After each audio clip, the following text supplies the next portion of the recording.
International help is being pledged for India as it battles a ferocious second wave of coronavirus, described by Prime Minister Narendra Modi as a storm that has shaken the nation.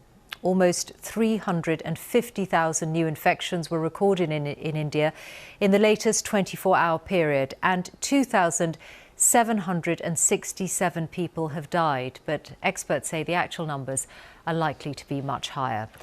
As the epidemic continues to grow, hospitals are under intense pressure with shortages of beds and critical supplies, including oxygen. In the capital, Delhi, COVID is now killing one person every 4 minutes. Our correspondent Yogita Limai reports from there. The capital is being ravaged at a frightening speed. With every pyre that burns, India's self-belief is dying. Each funeral is a story of personal loss and national shame. Charanjeev Malhotra has been helping to cremate the dead for decades. Now, he barely ever stops working. I've never seen such a terrifying situation. I can't believe that we're in the capital of India.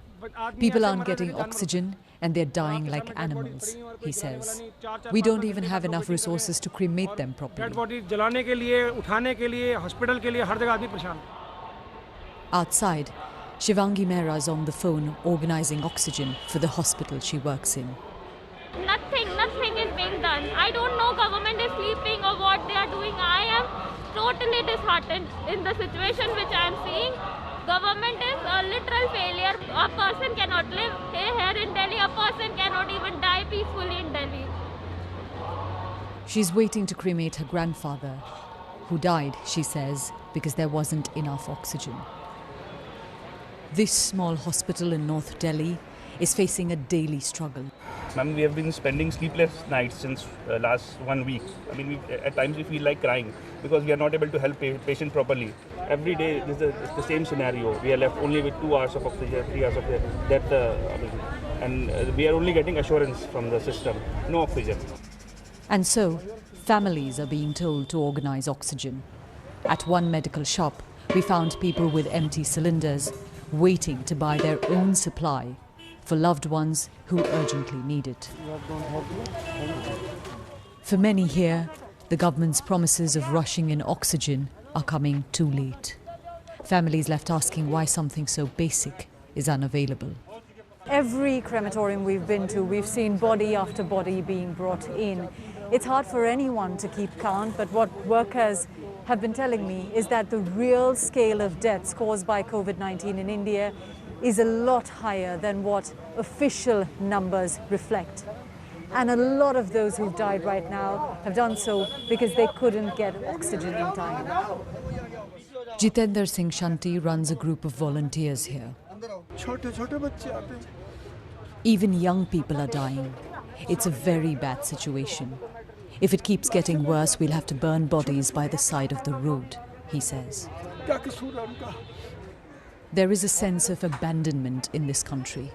Citizens are stepping up to do what a government should, left to fight a vicious pandemic on their own. Yogita Limai, BBC News, Delhi.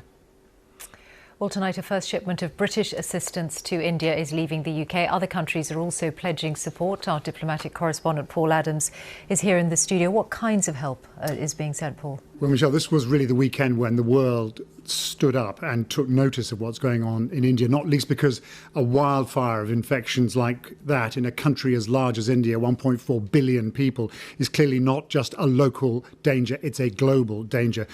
And given those numbers, any reaction seems like a bit of a drop in the bucket. But those offers are coming in. The United Kingdom is sending 495 oxygen concentrators, 140 ventilators, and the Foreign Secretary Dominic Raab says there could be more.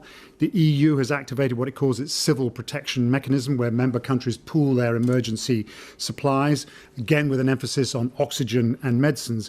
And the US, perhaps stung into action by moves on this side of the Atlantic, has said that it will immediately supply the raw materials for vaccines, and that'll involve reversing some export controls put in place back in February, and supply protective gear and medical equipment. And Dr. Anthony Fauci, the president's chief medical advisor, has even suggested that the United States could supply India with some of its unused AstraZeneca vaccines. That's a vaccine that has not yet been approved for use in the United States, and it's got lots of it, and it doesn't need it itself.